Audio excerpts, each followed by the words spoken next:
dans les couloirs feutrés des studios de France 2, où les lumières se crues des projecteurs effacent souvent les contours des vies privées, Julia Vignali a longtemps incarné l'élégance discrète d'une femme accomplie.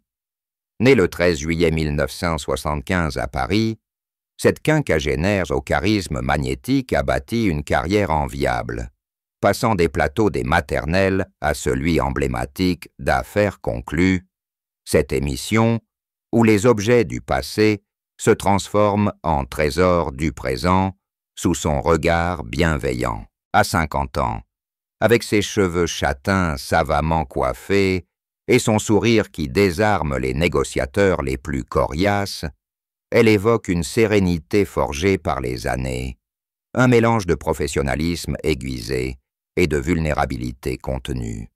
Pourtant, derrière cette façade impeccable, un séisme personnel se prépare.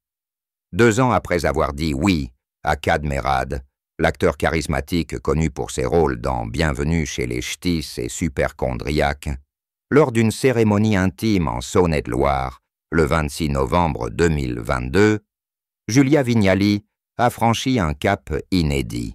Pour la première fois, elle accepte de lever le voile sur les fissures qui ont miné leur union, brisant ainsi le silence qui enveloppait leur couple comme un cocon protecteur.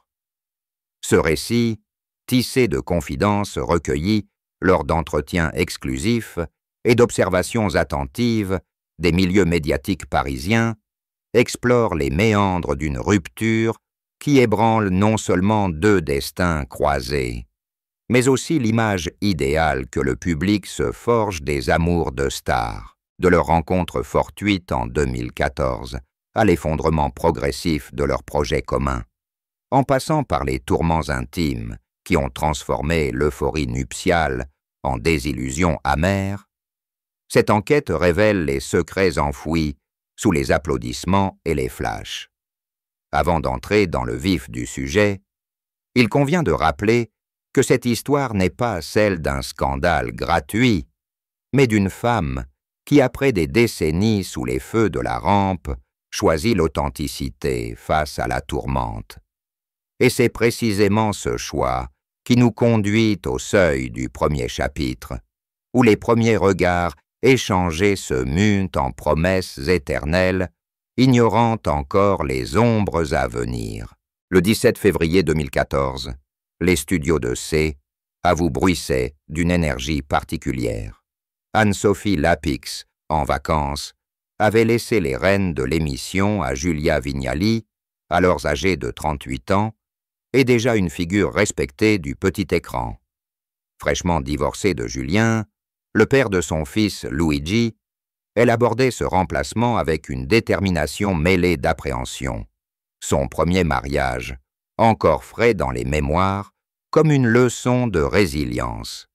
Kad Merad, invité du jour pour promouvoir un de ses films, entra dans la pièce, avec cette nonchalance apparente qui le caractérise. Grand, les épaules voûtées par une timidité feinte, les yeux pétillants d'un humour corrosif hérité de ses années au théâtre. À 48 ans, l'acteur lui aussi marqué par un divorce douloureux avec son ex-femme et père de son fils Calig, cherchait à se réinventer après une carrière jalonnée de succès fulgurants mais éreintants. Ce qui suivit ne fut pas un simple échange protocolaire, mais un ballet improvisé de regards et de répliques acérées qui transforma l'interview en un moment suspendu. Julia, vêtue d'une robe bleu marine ajustée qui soulignait sa silhouette élancée, posa ses questions avec cette précision journalistique qui lui vaut l'admiration de ses pairs. Sur son rôle dans le dernier long-métrage, sur les défis de la comédie française contemporaine, K, au lieu de répondre en phrases polissées, opta pour l'esquive ludique.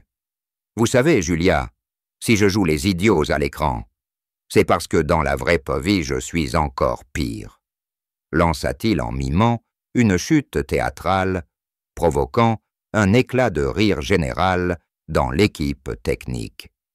Ce n'était pas seulement de l'humour, C'était une approche physique, comme elle le confiera plus tard, un moyen de briser la distance imposée par les caméras.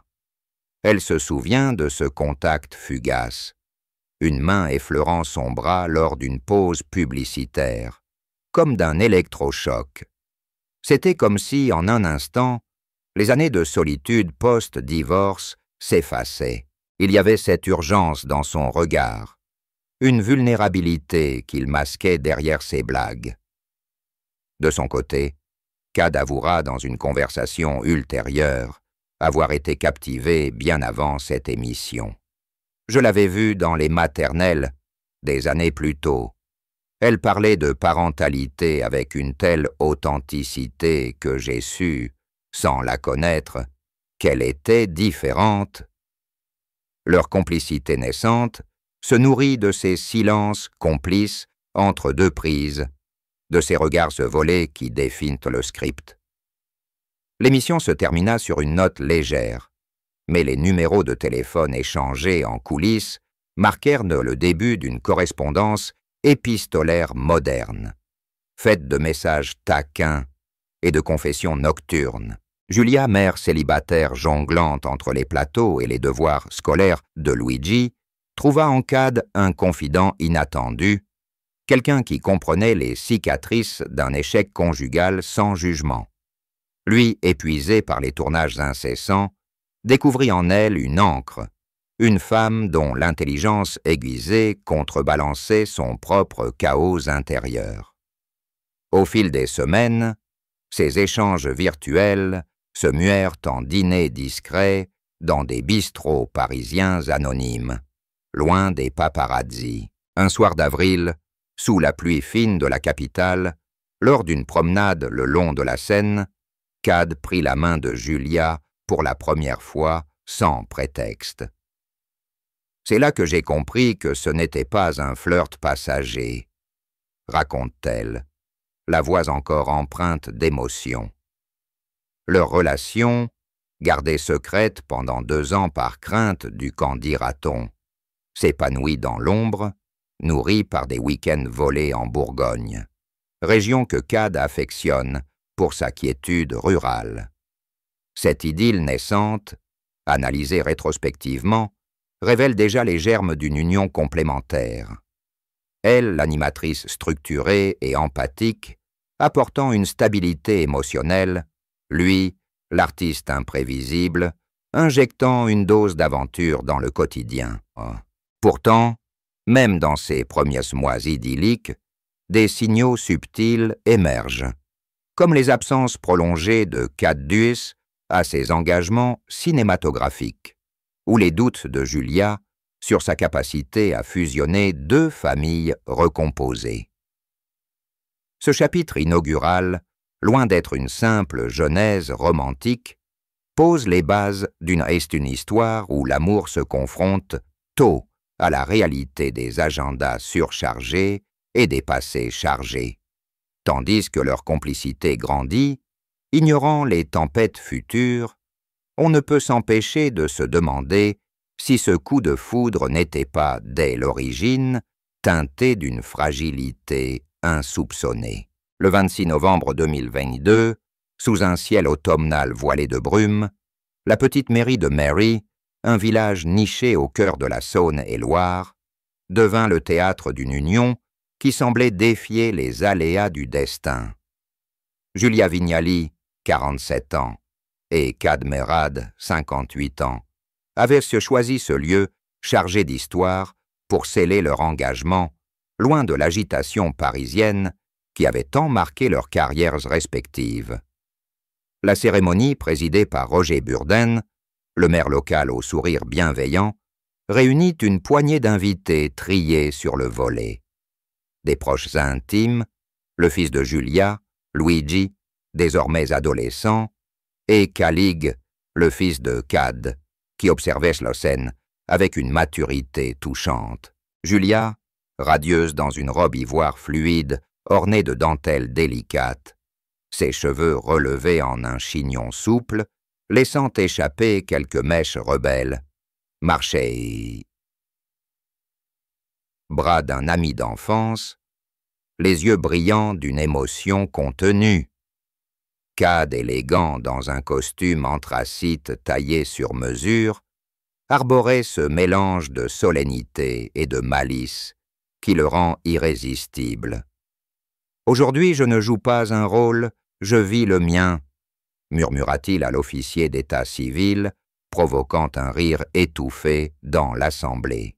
Les vœux qu'ils échangèrent, loin des déclarations grandiloquentes des mariages people, étaient imprégnés d'une sincérité brute. Julia, d'une voix ferme mais tremblante, évoqua leur rencontre comme un renouveau inattendu après les tempêtes passées. « Cad, tu as su voir en moi non pas la présentatrice, mais la femme qui avait besoin de rire à nouveau, de croire en un nous possible, malgré les ombres de nos histoires. » Lui, les yeux fixés sur les siens, répondit avec cette économie de mots qui trahit son tempérament introspectif. « Julia, avec toi j'ai appris que l'amour n'efface pas les cicatrices, mais les rend supportables. Ensemble, nous construirons un foyer où Luigi et Calig grandiront en sachant que les secondes chances existent. » Ces paroles, recueillies auprès de témoins présents, résonnent aujourd'hui comme un présage doux amer, car elles soulignent déjà la conscience mutuelle de leurs failles. Les divorces antérieurs, les enfants à protéger, les carrières voraces. La réception qui suivit, dans une ferme voisine restaurée avec soin, fut un hymne à la simplicité champêtre. Des tables garnies de fromages locaux et de vins bourguignons s'étalaient sous une tente chauffée, tandis que des musiciens folkloriques jouaient des airs doux évoquant les racines provençales de Cad. Julia, libérée de son rôle d'animatrice, dansa avec son fils Luigi sous les guirlandes lumineuses, un moment de joie pure qui contrastait avec les années de célibat forcé. Cad, quant à lui, alternait entre toasts improvisés et confidences chuchotées, révélant à un ami « C'est ici, au milieu de ces vignes, que j'ai enfin respiré. Paris nous étouffait avec ses rumeurs. Ici, nous pouvons être nous-mêmes. » Cette installation en Bourgogne, décidée un an plus tôt, symbolisait leur désir de rupture avec le tumulte urbain. La maison qu'ils avaient acquise, une bâtisse du XVIIIe siècle aux murs de pierre couverts de lierre, avec ses vastes jardins descendant vers un étang paisible, devint le sanctuaire de leur nouvelle vie. Les premiers mois post-nuptiaux furent idylliques. Matins paresseux à siroter du café sur la terrasse, soirées à discuter de scripts ou d'épisodes d'affaires conclus, et des escapades en famille, où Luigi et Calig, d'abord méfiants, apprirent à partager des rires autour d'un barbecue. Julia, dans ses rares interviews de l'époque, dépeignait ce tableau avec une ferveur contenue. Le mariage n'est pas une fin, mais un commencement. Avec Cad, nous avons fusionné nos mondes sans les briser.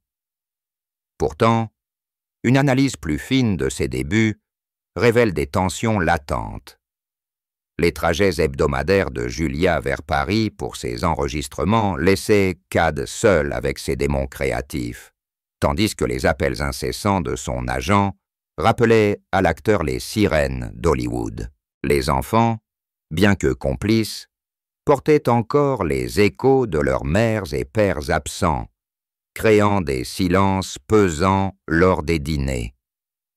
Ce chapitre, célébration d'un amour reconstruit sur les ruines du passé, met en lumière la force d'un couple uni par la compréhension mutuelle, mais aussi les premières craquelures d'un équilibre précaire, où la joie rurale se heurte inévitablement aux exigences du show business.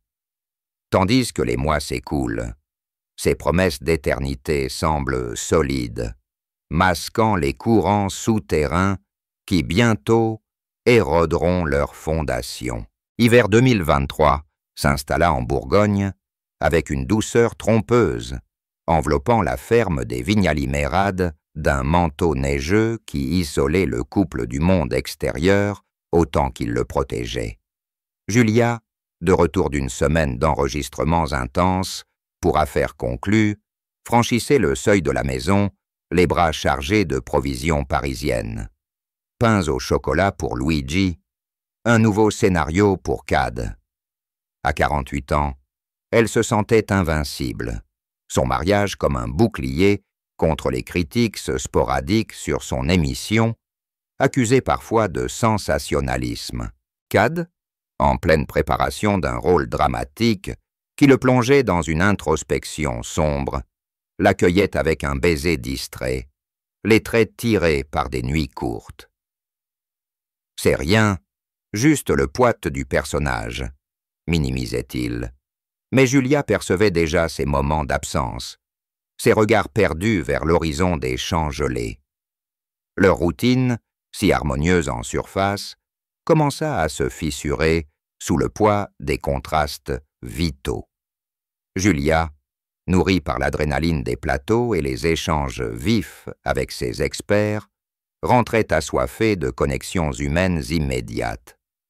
Cad, lui, s'épanouissait dans le silence de la campagne, où il pouvait répéter ses lignes seul face à un miroir craquelé ou promener les 2 chiens récemment adoptés le long des sentiers boueux. Ces divergences, anodines au début, s'amplifièrent lors d'un Noël 2023 marqué par une mélancolie inattendue. Autour de la table garnie de dindes rôties et de bûches maison, Calig évoqua avec nostalgie les fêtes chez sa mère, déclenchant chez Cad une vague de remords. Les histoires personnelles changent tout. Ce ne sont plus les mêmes Noëls qu'avant. Julia, sentant la tension, tenta de recoller les morceaux avec une anecdote légère tirée de son émission. Mais le rire sonna faux. Les mois suivants, rythmés par les allers-retours de Julia à Paris, creusèrent un fossé subtil. Elle confia un soir, lors d'une promenade vespérale. « Je me sens comme une visiteuse dans ma propre maison. » Cadesla, mais son esprit vagabonde déjà vers ses prochains tournages. Lui, de son côté, percevait son emploi du temps comme une intrusion. « Ton monde est si bruyant, Julia. Ici, j'essaie de me retrouver, et tes absences me rappellent trop le vide d'avant toi. » Ces échanges, rapportés par des proches, ne dégénéraient pas en disputes explosives, mais en un épuisement mutuel, une érosion lente des gestes tendres. L'arrivée des chiens, baptisés Luna et Milo, offrit un répit temporaire. Des balades quotidiennes où ils se racontaient leur journée, redécouvrant la joie simple d'un bâton lancé dans l'herbe humide. Pourtant, même ces instants idylliques masquaient des frustrations croissantes. Julia, confrontée à un scandale mineur impliquant d'une candidate de son émission accusée de vol, une affaire qui éclaboussa les unes et fit douter de son jugement, chercha du réconfort auprès de Cad, mais trouva un homme absorbé par son propre burn-out, comme il l'avouera plus tard dans une interview. « J'ai traversé une période noire, où tout me semblait insurmontable. » Leur intimité physique, jadis spontanée, se raréfia, remplacée par des câlins fraternels devant la cheminée. Une analyse de cette phase intermédiaire révèle un schéma classique dans les unions de célébrités. L'idéalisation post-mariage heurte la réalité prosaïque des incompatibilités géographiques et émotionnelles. Julia, habituée à la stimulation constante, se sentait étouffée par la ruralité. Cad, en quête de paix, percevait Paris comme une menace à leur sanctuaire. Les enfants, témoins silencieux, amplifiaient ces tensions. Luigi, passionné de musique urbaine, réclamait des sorties citadines que Cad repoussait, tandis que Calig, plus casanier, se rangeait du côté de son père. Vers le printemps 2024, un incident mineur Une dispute sur un week-end annulé pour un casting urgent de CAD cristallisa ses malaises. Julia, les larmes aux yeux, lança « Nous nous sommes mariés pour construire, pas pour nous perdre dans nos solitudes respectives. » Ce moment, pivot invisible, marqua la transition vers une crise plus profonde. Ce chapitre, exploration des fissures naissantes, souligne comment l'usure quotidienne peut transformer un havre en prison dorée, invitant à réfléchir sur la résilience des amours forgés sous le regard public. Alors que l'été approche, ces craquelures, encore ignorées des tabloïds, annoncent les orages qui éclateront bientôt, menant inéluctablement au point de non-retour. L'été 2024 s'abattit sur la Bourgogne comme une vague de chaleur oppressante, miroir des tensions qui bouillonnaient désormais au grand jour dans la ferme des Vignali-Mérades. Ce qui avait commencé comme des murmures isolés, une rumeur glanée dans les couloirs de France 2, un appel anonyme d'un proche inquiet, se cristallisa en accusations lancinantes qui minèrent l'édifice conjugal avec une précision chirurgicale. Julia, de plus en plus souvent confinée à Paris pour une saison marathon d'affaires conclues, recevait des messages cryptés d'amies communes, des allusions à des dîners tardifs de CAD, avec une jeune actrice rencontrée sur le tournage de son dernier film, une comédie romantique où les scènes d'alchimie factice semblaient déborder hors caméra. Ce n'est rien, juste du networking, se défendait-il lors de leur rare conciliabule téléphonique, sa voix rauque trahissant une fatigue feinte. Mais Julia, forgée par 15 ans de journalisme culturel, où le discernement est une arme, flairait le mensonge sous la jovialité. Une nuit d'août, après un vol retardé depuis Orly, elle rentra inopinément et surprit une conversation animée au salon. CAD, verre à la main, riait au téléphone d'une anecdote intime, son ton complice évoquant des souvenirs que Julia n'avait jamais partagés. Le silence qui suivit son entrée fut assourdissant. Il raccrocha précipitamment, balbutiant des excuses sur un vieux copain de théâtre. Ce soir-là, pour la première fois, les mots jaillirent comme un torrent. Combien de fois, CAD, combien de ces copines éphémères pour combler le vide que je laisse malgré moi? Les larmes coulaient sur ses joues, mélange de rage et de vulnérabilité, tandis qu'il s'effondrait sur le canapé, avouant dans un souffle. C'était une erreur, une faiblesse passagère. Le tournage m'a isolé, et elle était là, avec son admiration naïve. Mais toi, Julia, tu es ma constante. Cette confession, loin de refermer la plaie, l'ouvrit plus grand, car elle n'était pas isolée. Des investigations discrètes, menées par Julia auprès de maquilleuses et d'assistantes de plateau, révélèrent un schéma, des textos effacés à la hâte, des hôtels réservés sous pseudonyme lors de festivals à Cannes ou Deauville, où CAD, sous le couvert de promotion, s'abandonnait à des flirtations qui frôlaient l'adultère. Une en particulier, une comédienne de 32 ans, aux courbes affirmées et aux rires cristallins, devint le symbole de cette trahison. Des photos volées, circulant dans les cercles fermés du cinéma, montraient leurs mains entrelacées lors d'une after-party, leurs regards trop intenses pour être anodins. Julia, confrontée à ces preuves, lors d'une confrontation explosive en septembre, hurla « Nous avons tous les deux souffert de divorce, de ces blessures qui nous ont menés l'un vers l'autre. Et toi, tu reproduis le cycle. Pourquoi une illusion de jeunesse ?» CAD, acculé, ne nia pas tout.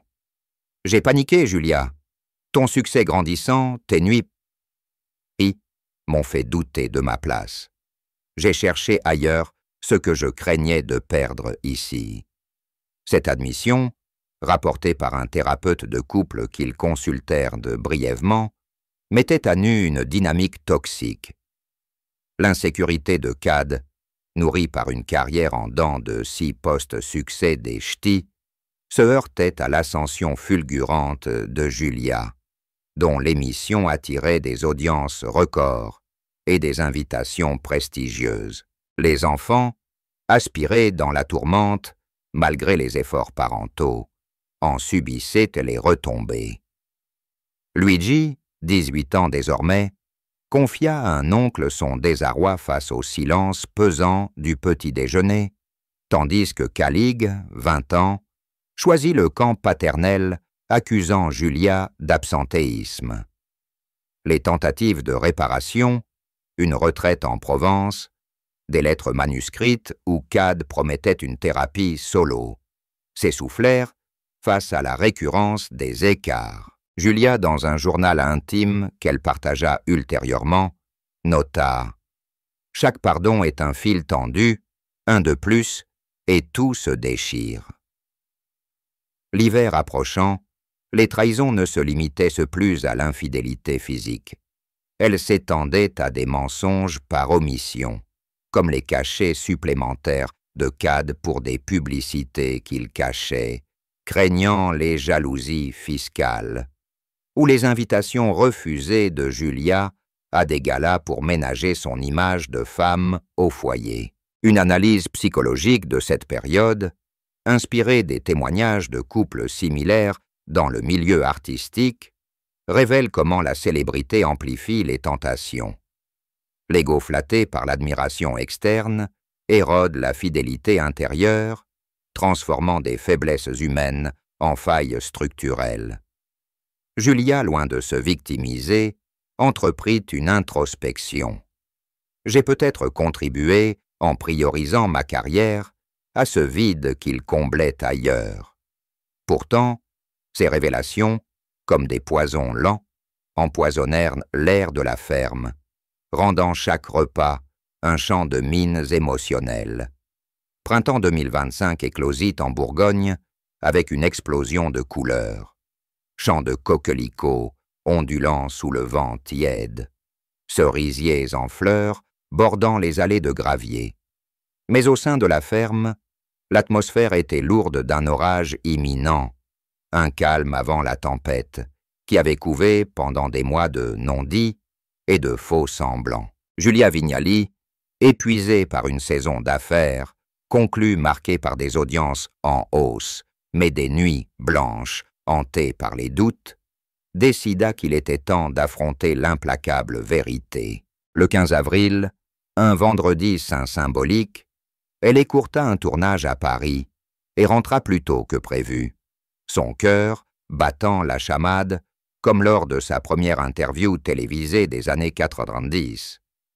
Cad, assise à la table de la cuisine rustique aux poutres apparentes, relisait un script à la lueur d'une lampe tamisée. Milo et Luna roulés en boule à ses pieds. L'air embaumait le pain frais qu'il avait tenté de cuire, un geste maladroit vers la normalité domestique. « Nous devons parler maintenant sans faire », déclara-t-elle en posant son sac avec un bruit sourd qui fit sursauter les chiens. Les mots qui suivirent furent un cataclysme verbal, un déversoir de frustration accumulé comme des sédiments dans un fleuve en crue. Julia, les poings serrés sur la toile cirée, énuméra les griefs avec une clarté journalistique impitoyable. Les nuits solitaires passées à fixer le plafond, imaginant Cad dans les bras d'autres, les anniversaires oubliés au profit de castings urgents, les promesses de thérapie abandonnées après 2 séances, quand il prétextait un mal de tête pour rentrer tôt.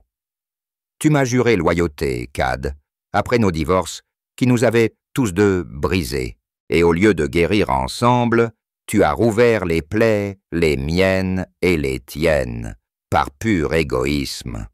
Sa voix, d'ordinaire modulée pour les micros, se brisa sur ces derniers mots, des sanglots secouant ses épaules frêles.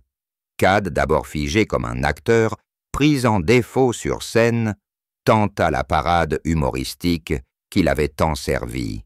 Julia Si c'était un film, ce serait le moment où le héros implore une seconde chance avec un monologue hilarant. Mais face à son regard glacial, l'humour s'évapora, laissant place à une vulnérabilité crue, presque enfantine. Il se leva, renversant sa chaise dans un craquement sec, et arpenta la pièce comme un lion en cage, les larmes coulant librement sur ses joues mal rasées. « Tu as raison, surtout. J'ai fui dans ces aventures parce que ton éclat me terrifiait. Tu brilles, Julia, à la télé, dans les yeux de Luigi qui te voit comme une déesse.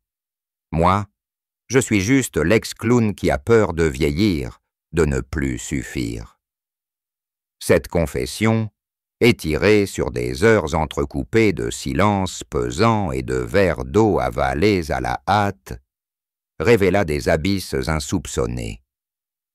Cad avoua non seulement les infidélités physiques, mais une addiction larvée aux jeux en ligne, héritée de ces années de gloire précoce, qui avaient englouti des économies communes sans qu'il ose l'admettre. Julia, abasourdie, fouilla dans ses souvenirs. Les factures inexpliquées, les retraits bancaires nocturnes qu'elle avait attribués à des cadeaux surprises. C'était ça le vrai secret. Pas seulement les femmes, mais cette spirale qui nous ruinait. En silence, hurla-t-elle, bondissant pour attraper son téléphone et composer le numéro d'un avocat de famille, une amie de longue date spécialisée dans les divorce people. La nuit s'étira en une veillée funèbre, ponctuée de souvenirs doux amers. La danse de leur mariage sous les étoiles bourguignonnes, les rires partagés lors d'un tournage croisé où Cad avait fait une apparition surprise dans Affaires conclues, négociant un vase ancien avec un clin d'œil complice. Mais ces flashs nostalgiques ne suffisaient plus. Ils ne faisaient qu'accentuer la douleur du présent. Au lever du jour, alors que le soleil perçait les volets mi-clos, illuminant les poussières dansantes comme des fantômes, Julia posa la question fatidique « Peut-on encore sauver ça? Où est-ce que nos chemins se séparent ?» « Ici. » Cad, effondré contre le mur froid, murmura « Je t'aime encore. Mais peut-être que l'amour seul ne suffit plus. J'ai besoin de me reconstruire seul pour ne pas te détruire davantage. » Les enfants, appelés en urgence par Julia, arrivèrent en fin de matinée. Luigi pâle et silencieux, Caligue les yeux rougis par une nuit d'insomnie, au téléphone avec son père. La confrontation familiale, dans le salon aux meubles patinés par des années de vie commune, fut un théâtre de cœurs brisés, accusations croisées, embrassades maladroites, promesses de coparentalité malgré la tourmente. Julia, reprenant son rôle de pilier, organisa les premières mesures pratiques, un notaire pour inventorier les biens, un psychologue pour les garçons, tout en sentant son monde s'effriter.